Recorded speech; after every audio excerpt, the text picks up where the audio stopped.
Good afternoon. My name is Steve Phelps. I'm the supervisor for Laureate's intensive outpatient programs. We have programs for mental health and for substance abuse, and we've had those for the last 2 decades. But in my mind, there's always been a need for one for dual diagnosis. And I'd like to kind of help you understand why I think we need some information about how to treat people that have comorbidity with substance use disorders and mental health disorders. The research has shown that over 40% of people who have been diagnosed with an alcohol disorder also have an independent mood disorder. So in other words, 40% of people who are addicted to alcohol have depression, have anxiety, have PTSD, or even something as simple as ADHD. It goes higher with drug abuse. 60% of adults who have been diagnosed with drug abuse have a secondary mental health disorder. And those numbers are as high as 80% in our adolescent population. So in essence, it's really more common for someone who has a substance use disorder for them to also have a coexisting mental health illness. You might say that they go together like Oklahoma and football. They're together. Substance, the question I think some people ask is, well, which one's first? Which one do we treat? Which one first? That's what we used to kind of think. We used to kind of say, well, you got to treat the substance use disorder first. And then when they're sober, we'll go and we'll treat the mental health disorder. And there's other people that might have had other ideals that treat the mental health. That was the cause of the substance abuse, and the substance abuse will go away. The reality is what we do know now is that it doesn't necessarily matter which one comes first. They should be treated concurrently. We do know that substance use disorders certainly can trigger the development of a mental health illness. People who have been addicted to drugs and alcohol are changing neurochemistry. And when you start affecting the dopamine, the GABA receptors, and the neurotransmitters such as serotonin, you're setting yourself up to develop an anxiety or a depression disorder. But we also know that mental health illness can trigger the development of a substance use disorder. Often people don't drink as, say, for instance, what we might think of as an alcoholic, a guy going to the bar and drinking all the time for having fun. A lot of people with mental health are using the substance as a bad solution, or as a solution, but to me, it's a failed solution.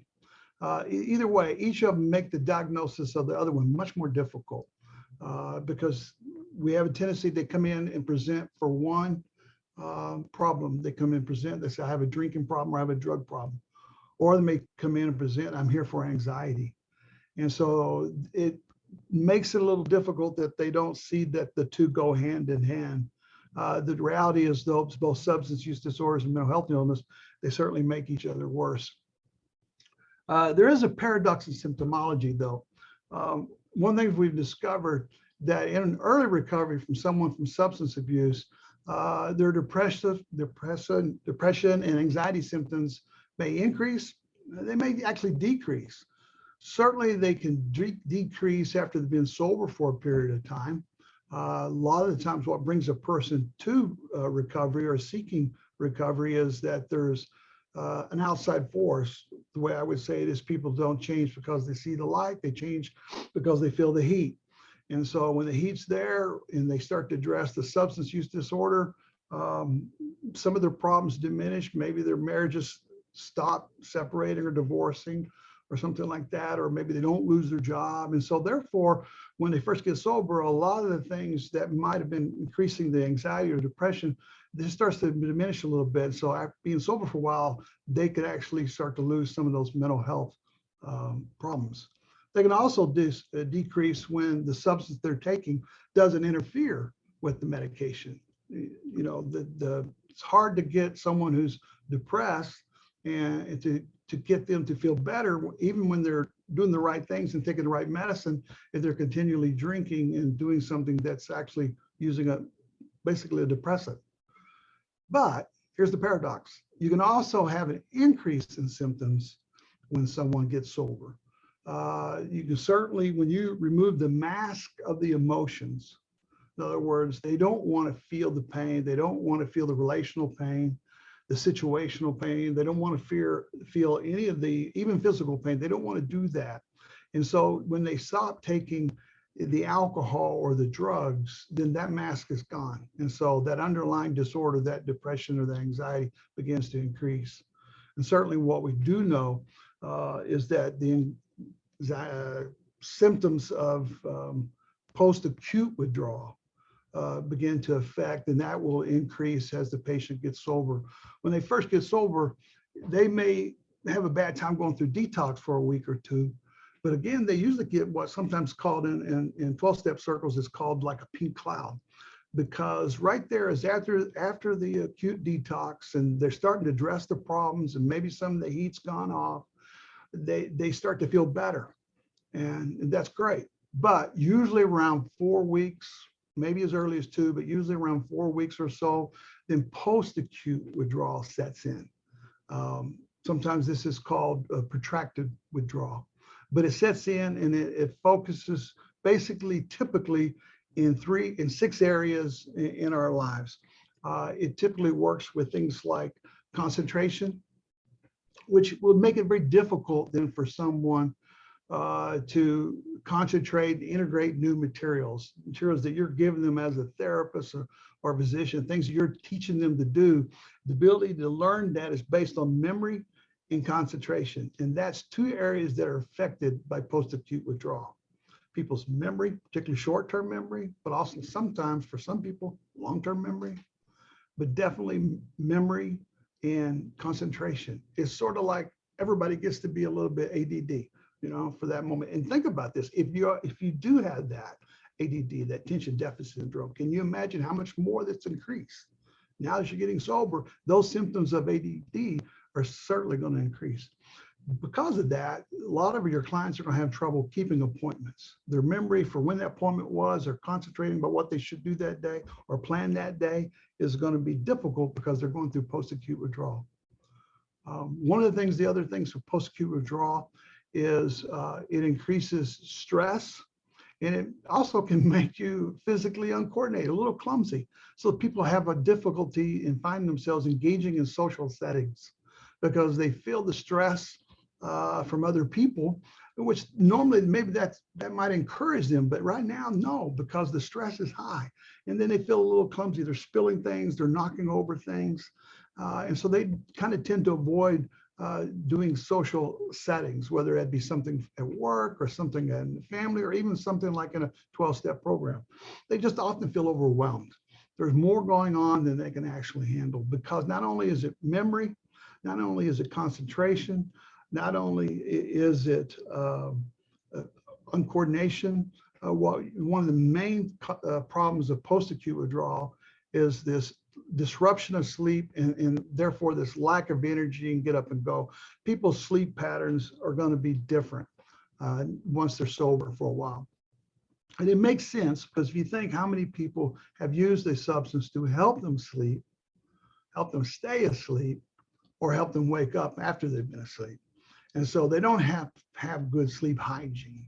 And so when they get sober, they no longer have the ability to take that pill or drink that drink to help them go to sleep. Now, granted, it wasn't good sleep, but they don't even have that ability to help them pass out, so to speak. And so therefore, their lack of sleep is going to make their concentration worse. It's going to make their coordination worse.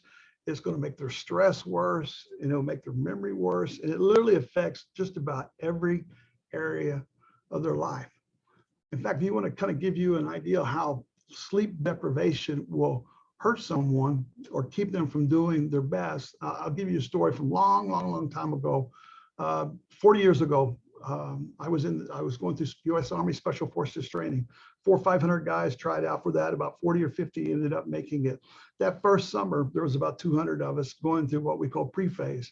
But one of the main things when we got into phase 1, that 200 number got dropped down to about 40 or 50. And the reason it did that is not because these guys weren't skilled. It's not because they didn't have great athleticism, because they did. These were great athletes. These were young men that were smart.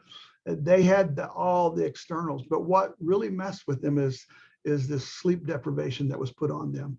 So you'd be out in the field doing training, learning land navigation, learning patrolling, and they would keep you up for days, or at least, a day, day and a half, 2 days. And then they'd tell you, hey, go catch some sack. It's midnight. We'll get you up at 6 in the morning. We'll start hard in the morning. Guys would go in there, lay down, and then they would come in there at 2:30 and say, hey, change of plans. Get out, fall out. We're doing something now.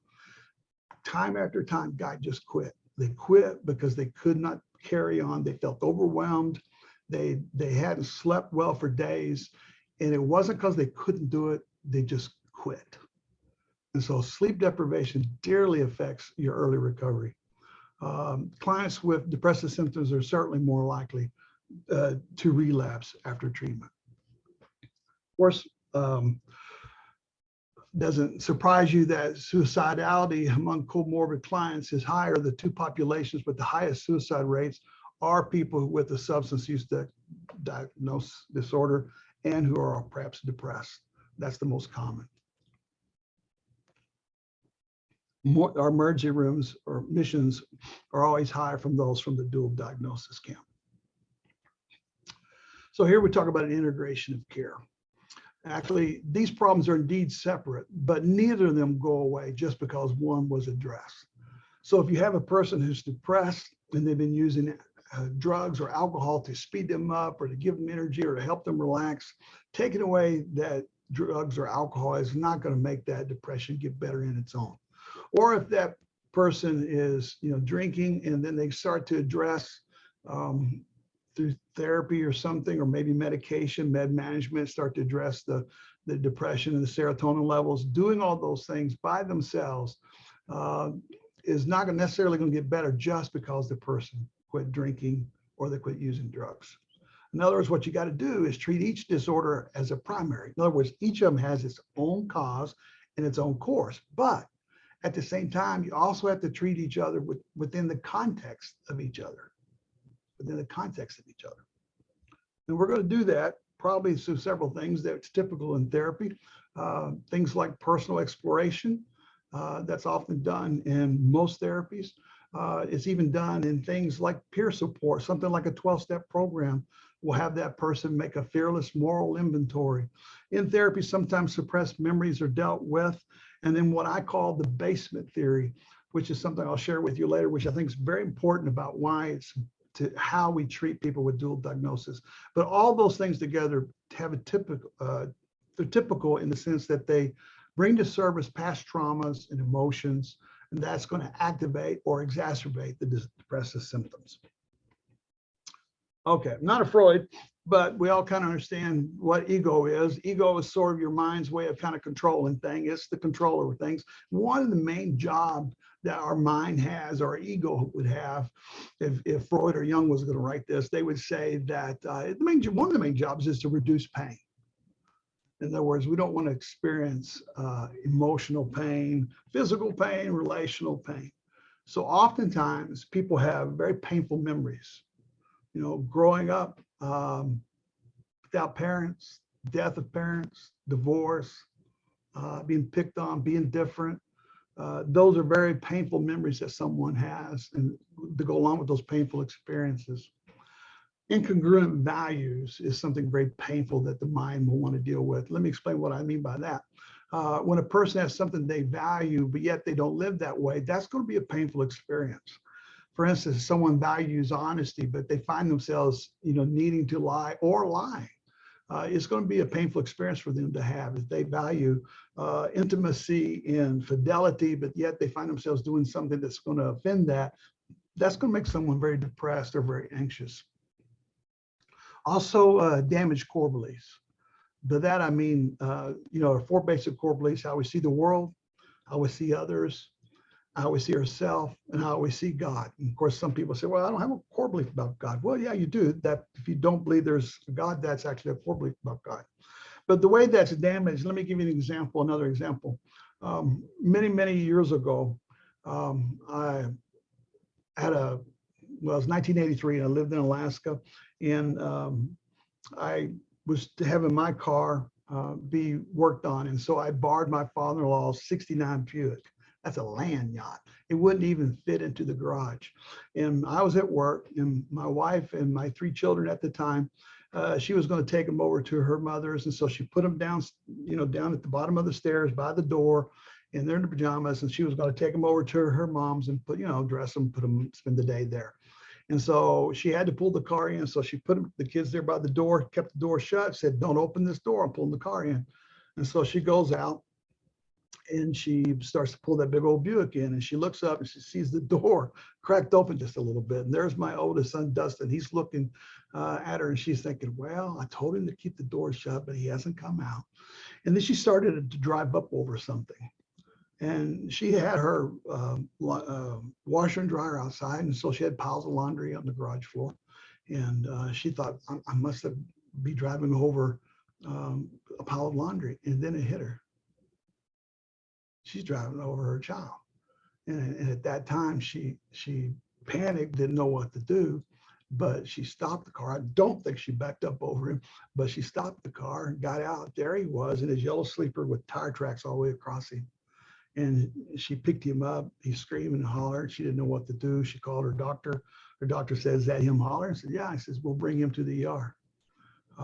He was brought to the ER. I was told that to get to the hospital because your wife killed your baby by driving over him. You can imagine my mind.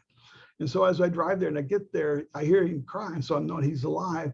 But I walk back there and they say, "Stop, Steve, he's okay. He's okay." I'm like, "What?" "He's okay." And I'm sitting there and he's kind of naked there, sitting there in his little diaper, screaming and crying, not in pain because he's cold.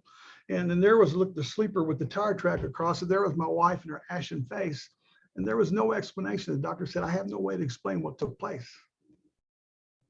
Well, my wife and I were people of faith. My wife actually wrote an article called the Baby, the Buick, and the Angel. And it was all about God's intervention on his life. And so people had kind of known that about me. And 10 years later, I had a pastor friend who knew that story because it was published in a denominational magazine. And he was backing out of his driveway one day, and the car came open, and his small son fell out, and he drove over his son, and he was killed. And I'll never forget that guy coming up to me with tears in his eyes, and he looked at me and he said, "Steve, God saved your son, but why wouldn't he save mine?"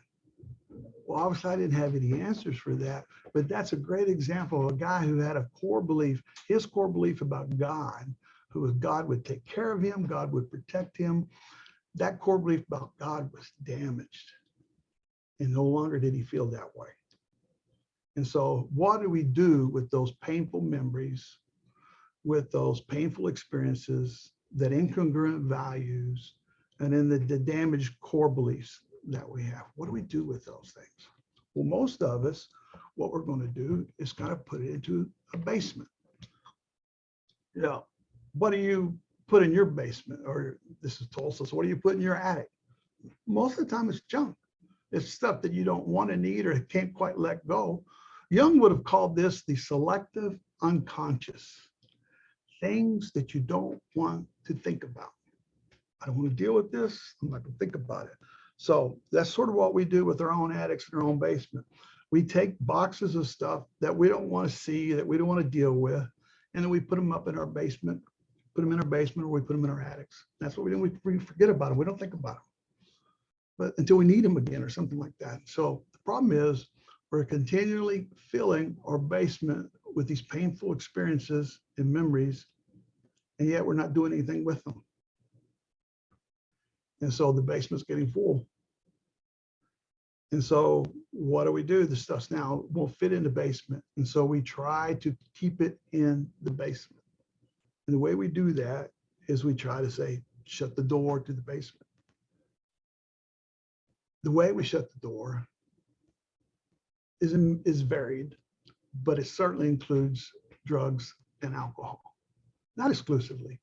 People can shut the door of the basement with food, work, religiosity, controlling other people, extreme activities. There are many ways someone can keep that door of the basement shut or try to keep it shut. But drugs and alcohol are key and primary in that person's experience. I don't want to deal with my problems, but if I drink, if I'm using, I don't have to deal with my problems. I don't feel my problems.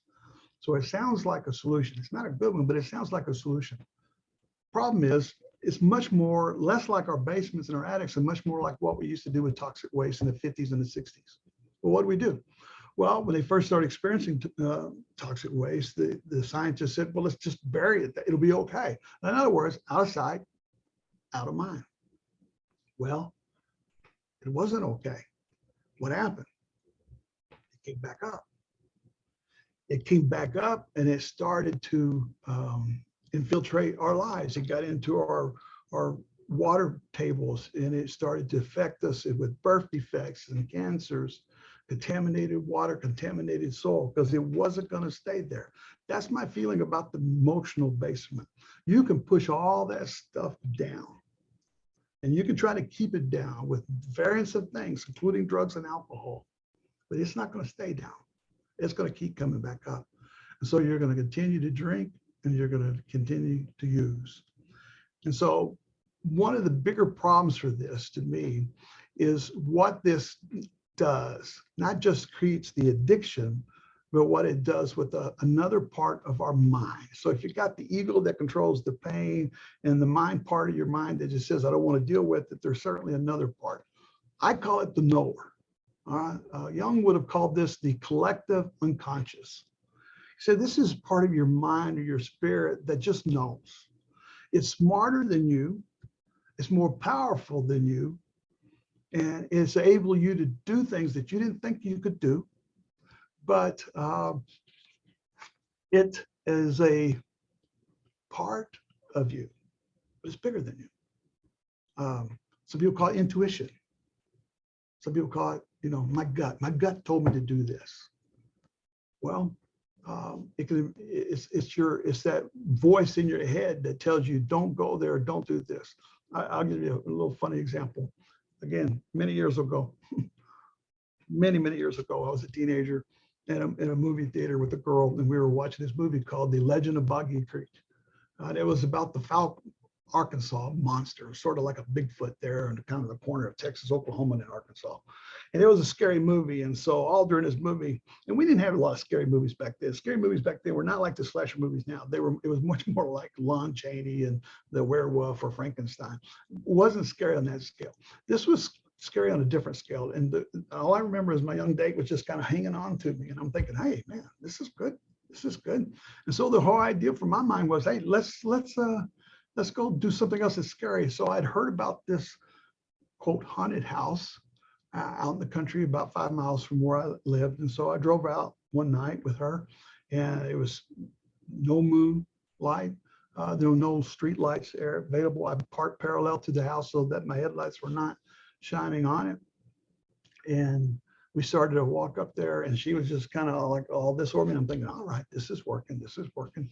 We had to get up to the front door, and I kind of get the hairs on the back of my head start to stand up, and I open the door and it creaks open, look in there and it's pitch black. It wasn't a big house, but it was just a pitch black void. And then this voice, this knower said, don't go in there. Don't go in there. And so I turned to my date and I said, hey, let's not go in there. Of course, she was like, yeah, let's not. So we left, we did something else. Later that next day or that week, I just started thinking about that. I thought, what was there that made me do that? Was there an animal in there? Was there a homeless in there? What was going on? So I drove back up during the daylight, and the door was still cracked open from where I left it. And I walked up there in broad daylight, opened the door and looked down there, and there was no floor.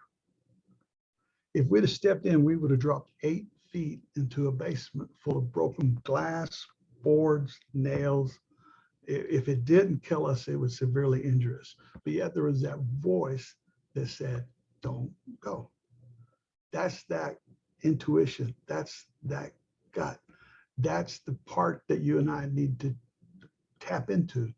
But when your basement is full and you're keeping it full, even though you're trying, you just want to keep it full. And the only way you can keep shutting that door is with drugs or alcohol or some other cover-up behavior. You're blocking yourself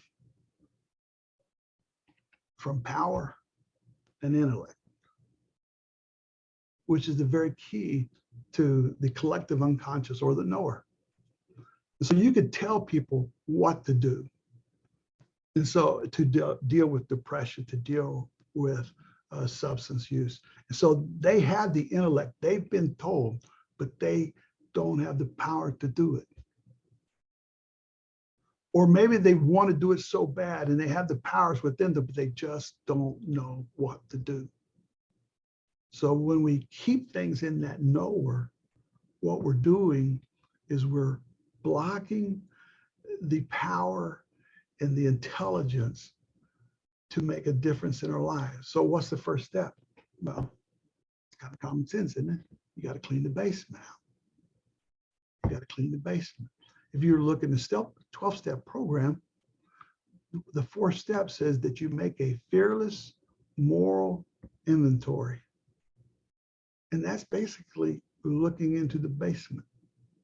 If you work on through the steps, 5 through 9, you start to basically clear out the basement. 12-step program would say that's called making amends. But there's more to it than making amends. It's not only the people that I have harmed, it's also people that have harmed me. And so when I look into that basement, many times, for instance, in therapy, people will see that big trunk that's been there for 50 years. It's been there since they were a kid. You know, it's about their divorce, their dad leaving them and abandoned them. It's been there forever. And they want to go grab that big old trunk and haul it out. Well, they're going to fail. Why? Well, is that the way you would clean out your own basement? Would you go find the buried trunk in the back and try to drag it through everything else? No. What would you do? You would take out the things that you put there last night, last week, things by the door. That's what you would carry out by, first. And very likely you might be able to carry that out by yourself.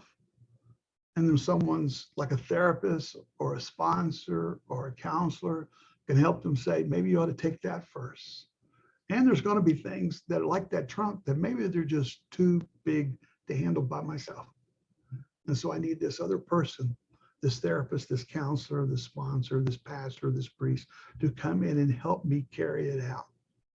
And so what do? Well, you're starting to clean out the basement. Now, I want to point out one more thing though. The door to the basement is, in our case we're talking about here, is the drugs and the alcohol. So in order to open that door, you got to be sober. It's going to be very hard to treat a substance use disorder or a depressive disorder or an anxiety disorder as long as the person is using and drinking. So if they open the door, so if they stop using drugs and stop drinking, then the ability through therapy, through step work, is to start to clean out the basement. And when we do that, we start to have more power. So now we can take bigger things out of the basement. We have more intelligence, more intellect. So now we know what should be taken out first and what should be left later. So that's what I call the basement theory. It's just a process of helping people deal with the mental health disorders that go along with substance use disorders. One of the strategies that I think we had to have for treatment is develop a strong therapeutic alliance. Our clients have to know that we're there for them. We're there for them to help them get better. We're there for them to feel like we understand where they're at and we're not judging them. The keys that I would say is that they're looking for someone who is sober and non-judgmental. And sober in this case certainly could mean someone who's not drinking or drugging, or at least addicted to drinking or using drugs. But more importantly to me, sober at this point means wise. They're looking for someone who's wise and not judgmental. So that's part of the strategy. The other part of the strategy is to maintain the recovery perspective. That recovery is a slow pace. It's not something that we do overnight. We can make quick changes, but it doesn't mean everything's going to change overnight. It's going to be done. Oftentimes, we look at treating people with substance use disorder and even sometimes with people with anxiety and depression as a lifelong journey. Maybe more intense to start with, but at some point, a lifelong journey, and it continues. It's important that we ensure the continuity of care through things like peer support groups. where, of course, in the traditional 12-step, you have those people who've been through what our clients have been through, and they continue to help them. They don't work against us, they work with us. I don't see our 12-step programs in competition. I see them as partners. Other strategies is to remember that we got to address some of the clinical challenges that we have. A lot of our clients have lots of difficulties when they come in to be treated for both mental health problems and substance use. They have relational problems, they have financial problems, they have legal problems, vocational problems, if they're young enough, educational problems, situational problems all over. They usually bring a lot of difficulties to the table. There's also the limitation of the therapist's experience, and I think we have to recognize this. There are therapists who would readily admit there's just certain areas of their spectrum of treating people that they just don't do as well with. For some people, it is that they don't do well with substance use disorder, or it might be someone that I don't do well with bipolar or depression or something like that. We have to understand that we have limitations of our experience. Many of us have focused on one or two or three aspects of our fields for years. And so that's where we develop the expertise. There's other areas that we know are just as serious, but we have not developed that. You got to understand the limitations that you may bring. There's also demographic and cultural differences. Depending on where you live, literally, when I used to live in Seattle, they think a lot different than they do in Oklahoma. If you were to even mention a higher power in a 12-step modality to someone in Seattle, they're going to think of God as good, orderly direction. They may think of God as the whole group of drunks there with them. You talk about God in Tulsa, Oklahoma, what do you think they're going to think of? And so they're going to think differently based on where they're from and their culture. Military certainly sees a lot of these things differently. For instance, say for a military guy, if he gets say he's a pilot and he gets a DUI, he's going and of course they find out about it, and so he's going to have to go through treatment, and he may be limited in where he can't fly for a year or two. I've had one who couldn't fly for 2 years. But he continued treatment, and after 2 years and being sober and continued to work in a program, he could fly again. If he gets that diagnosis of depression, it's not something that's that 2 years, that's not going to work away. And so there are just certain diagnoses that are going to affect you more seriously in certain fields. Military is one. Homeless, the homeless' ability to even to seek individual therapy. The 12-step program's there, but individual therapy, while it is there through community organizations, it's not as readily available as we'd like to think. There's gender differences too, just like there are many things. And things like gender and sexual orientation and race, we don't like to think about them as being important, but the reality is they do play a part of the strategy for treatment. You have to be aware of that. And so know what resources are out there. There's also a stigma that goes with mental health disorders and substance abuse. And it's always been that way. And perhaps it's better now, but the reality is it's still there. It's still there.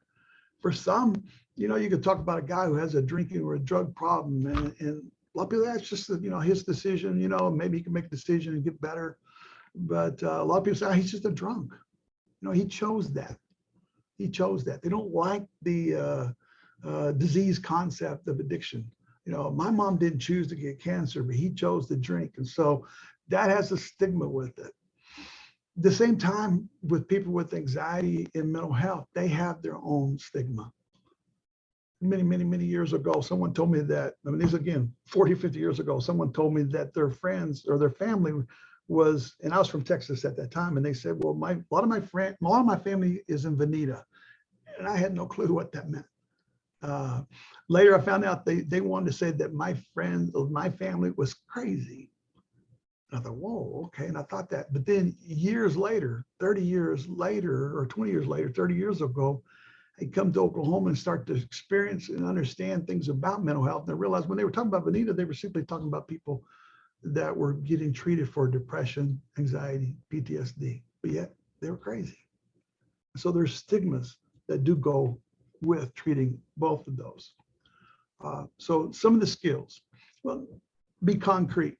And for some of this is fairly easy. For others of us, this is very difficult. For me, it is more difficult because I think in abstract stories, I tell stories. I think in images, but yet people in early recovery, it's really difficult for them to see things abstractly.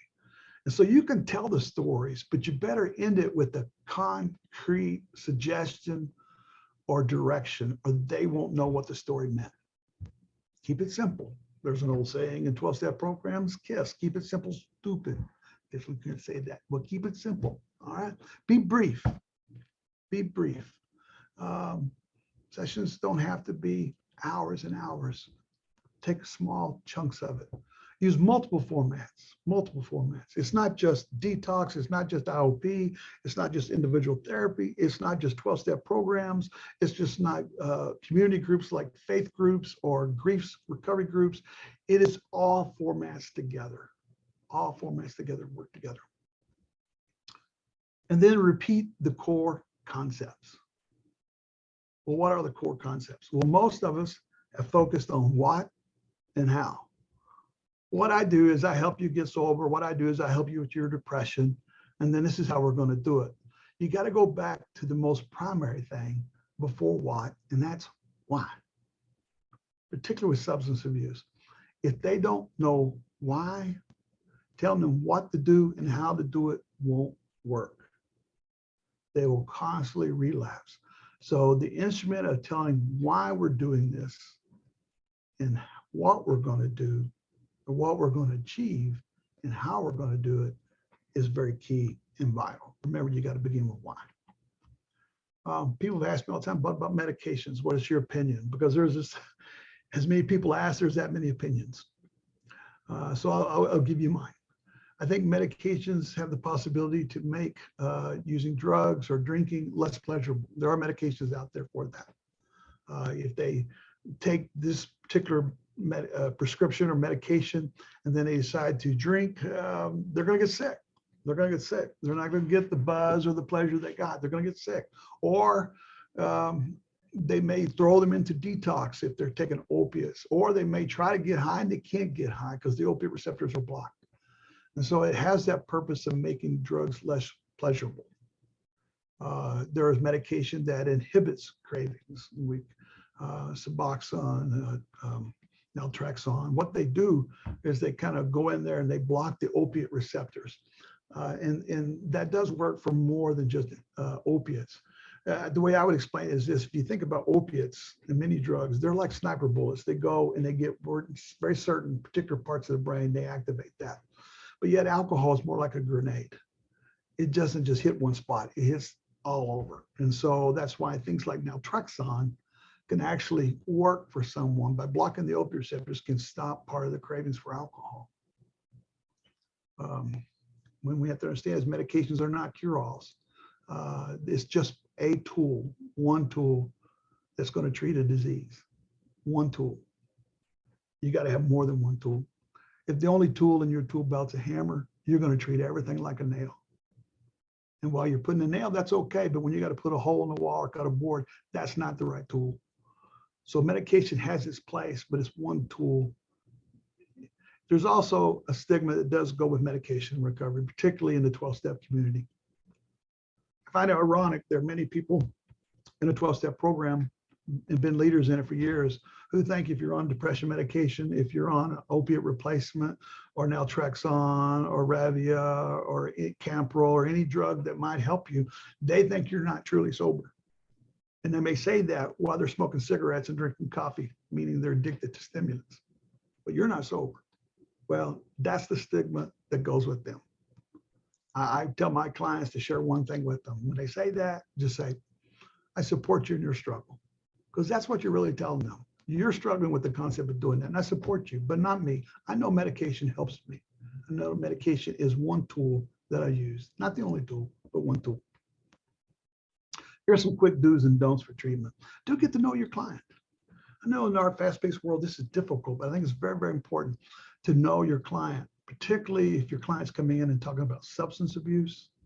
They may not tell you the depression, the anxiety, the PTSD that's underlying it. Or if they're there talking about the trauma, the PTSD or the depression, they may never tell you about drinking or using drugs, smoking weed or something, unless they get to know you and trust you. Remember, safe, sober, non-judgmental. I think it's important to get collateral information when appropriate. Meaning, talk to doctors, talk to therapists who have worked with this patient. Certainly get the permission that you're supposed to by law. And if that person will allow you to, talk to family members. The family approach to recovery is really, really important. Now, this seems simple to say this, but be surprised how often this doesn't work. But know the criteria for both substance use disorder and mental illness. So as feminists, it means we got to bone up on parts of it. I got to know the difference between depression and major depression or moderate depression. I got to know the difference between alcohol abuse and alcohol dependence. I find it amazing how many times I see other doctors and therapists sometimes who will refer a client to IOP, and they would put a diagnosis down as methamphetamine abuse. Methamphetamine is probably not something you would abuse. Abuse means one or two of the 9 criteria.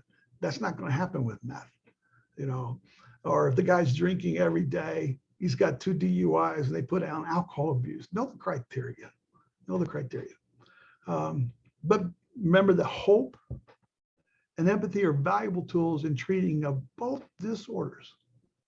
Many years ago, one of my favorite professors on the very first day, he told the group, he says, your job is not to fix people. Your job is to give hope. Don't allow preconceptions about addiction or mental health illness cloud your judgment. Kind of goes back to what we talked about the stigmas. Don't assume there's only one correct approach to treatment. We all have our preferred methodology, but sometimes people have to go different ways. If their goal is to go from from Tulsa to Seattle, but they get off path and they find themselves in Cleveland, they don't have to stay in Cleveland. They don't have to come back to Tulsa. They can reroute and get back on the right track and find themselves in Seattle. There are a lot of approaches to treatment. Don't be afraid to consult other people. Last word, relapse prevention. One thing I would encourage you to remember, that relapse is not a failure of treatment. It's not a failure. It's an interruption of progress.